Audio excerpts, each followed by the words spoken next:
sustain the new baseline through rhythms and systems. So I've been on a kick lately about systems, and I think I warned in the last podcast that we hadn't heard the last of this. But we talked about a little bit before, you have a pretty rigorous morning schedule. Yeah. And so I kind of wrote some of that down as just like schedule, put challenges into your schedule, or I guess challenges maybe not the best word, but basically where you're going to stretch. Yeah. Like we've talked about it before, but the rubber band is useless just laying there loose. Yep. And its maximum usefulness is when it's stretched to where it's almost going to break, but it's holding everything together. That's the maximum usefulness.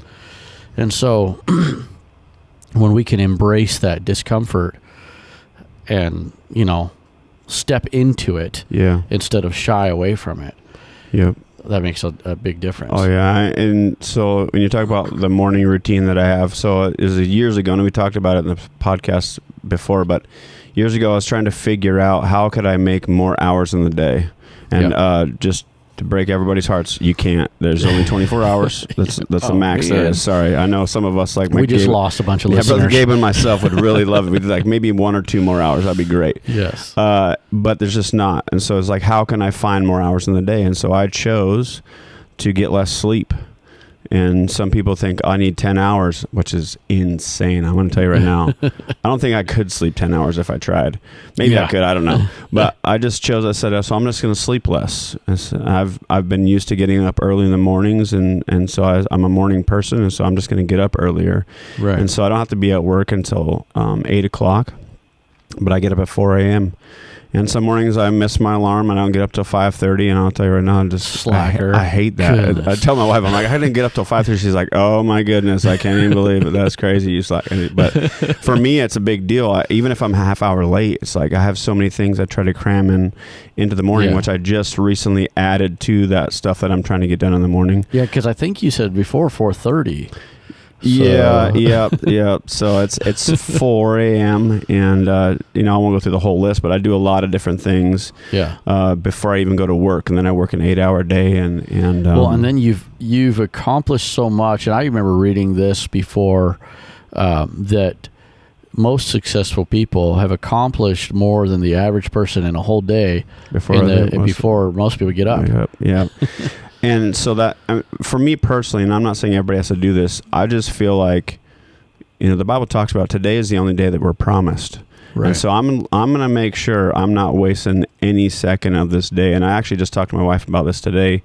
I wanted to reevaluate my schedule a little bit, and not necessarily put notifications, but like put my calendar, kind of like you do with yours, where you have this giant schedule, like every 15 minutes is planned out. I don't know if I'm gonna get that detailed, but and if I've seen that schedule once before, I think you showed it to me or showed it to somebody else, and I was just like, that's mind blowing. But I just don't want to put all this stuff on a calendar where it's like, try to figure out my week, because I'm trying to push so many things in these little spaces, and I don't even have the ability to allow there to be 10 or 15 minutes of lapse. I have to go from like this right into that next thing, and I'm sure you're the same way. And so I just talked about it with my wife today. I want to get at my calendar, and I'm going to start putting everything in my calendar, not just know, okay, today I'm doing this and this, but like physically put it in the calendar so that I can look at that every single day and know, okay, this is what I'm going to be doing. This is what I'm doing. Yep. So, but it's just, you gotta schedule this stuff. It's got to be intentional. It's got to be on purpose, and it can't just be like, oh, I'll just do it. No, it's like budgeting. You basically, if you don't budget your money, then you at the end of the week, you're like, where did that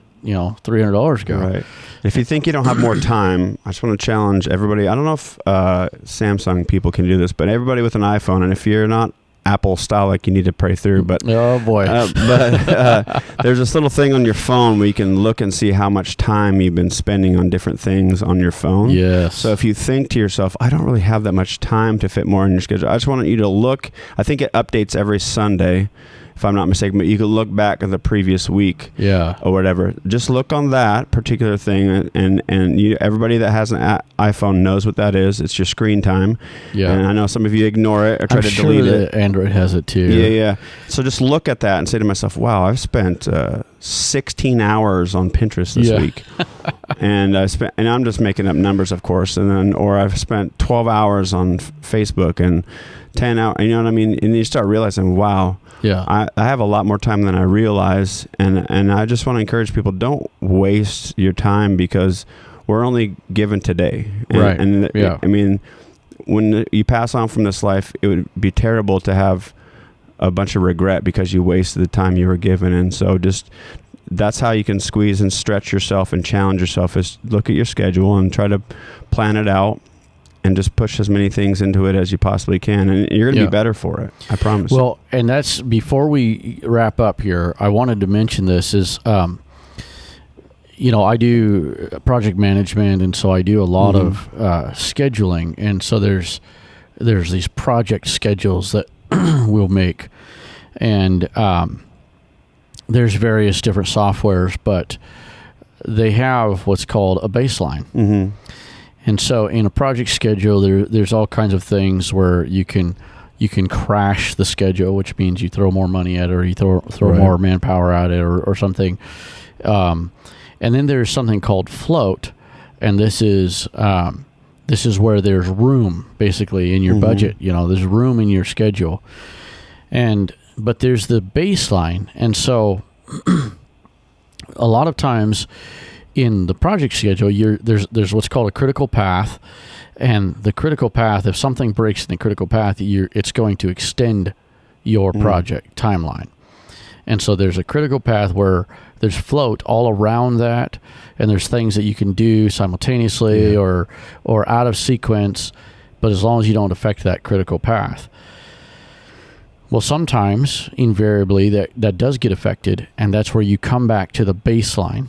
And you say, where are we at? Mm-hmm. Where are we compared to where we, what we started this idea? Right.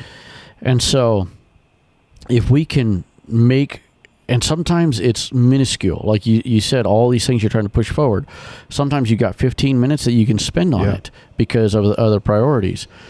But the key is every day spending that 15 minutes. Right. And so we reference John Maxwell a lot. He recently, in an interview, he mentioned something about, I might not get all of it correct, but so he's written, I don't know, I was trying to figure out how many books he wrote and how many I read, and it's something crazy. He's written either like 97 or 106 or something like all that. All bestsellers. Yeah, they're almost all. Yeah, and I've read, I think, 60 something of his books, and so I've read a lot of his books. But he talked about being an author, and I might get one of these wrong, but I think it's these things. He said, as an author, I do 3 things every day. Mm-hmm. I think, I file, and I write. Yeah. And so thinking, he has a whole, like he has a book on thinking for a change. So when he says think, he's talking about like where some people would call it meditate, but he actually at one time had in his office, he had a thinking chair. Mm-hmm. Like this is where he just sits and thinks. Yeah. And then, so it's not just, thinking like, duh, everybody thinks. But, and then filing is something that he started years and years ago. He started filing like quotes or little stories or whatever. So he uses them all throughout his books. Yeah. And then writing. So he said people, I can't remember how he said it, but people ask him, like, so you do that every day? He's like, every day. And what do you mean by every day? He's like, I don't know how more simple I can just put it. Every day. What about on your birthday? Every day. Mm-hmm. What about on Christmas? Every day. Yep. And in the interview, he said, this morning I got up, I thought, and I wrote a few pages, and I filed. Mm-hmm. And so, and he's 70-something years old. And he's 74. Something like that, yeah. Something like that, yeah. And so he's been doing that since he was like, I think 20. Mm-hmm. So the accumulation of that. Massive. So if we do all of these things to increase our baseline, even in 1 year, if you look back, and it's like that was my baseline, and I guess the whole reason that I titled this baseline and the thought going back to the Navy SEALs and their baseline is, I think that all of us in ministry will have those peaks that we'll hit where it's like we're super productive. Yeah. And it's fine. We should have peaks, I think. But it's kind of like when you spring up and you go back down to whatever the baseline is. Mm-hmm. And so I want my peaks to keep getting higher. Yeah. But I want my baseline to keep getting higher as well. You know, so that the difference maybe isn't that much different because the baseline's climbing as well. Yeah, I think John Maxwell also said that he doesn't do anything that doesn't add value to his life. Like everything he does is like he wants to be better at whatever, and so all those things he does throughout the day is a way to add value to his life and to others. And like that thinking thing, he says that's the first thing he does. He sits in his chair wherever. I think when I heard it, he was like in his living room or his office too. Yeah. But he sits there for like 10 or 15 minutes maybe, or 5. He just thinks about, okay, what am I going to do today? What am I doing tomorrow? Where do I want to be at the end of this day? What are the things I have to get done? Mm-hmm. Like he's intentional about it.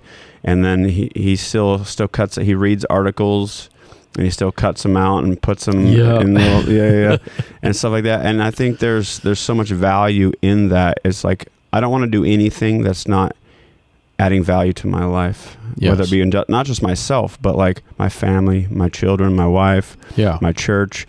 I want to make sure that I'm not wasting things. I'm not saying you shouldn't have hobbies. I mean, we all have hobbies. Those are good things to have. But even those hobbies should be things that are adding value to yourself. Yeah. Even if it's, that hobby is, giving you a little bit of a joy or giving you a break to relax. A release, a relief out of, maybe stressful Right, for like 5 minutes or 10 minutes or 15 or whatever it is. Some people's hobbies are reading, and like I know, Brother Gabe, you read more than most of us do. And so everything you do should be adding value to your life. And if it's not, like, why are you doing it? Yeah. Yeah, because, you're not increasing that baseline. Yep.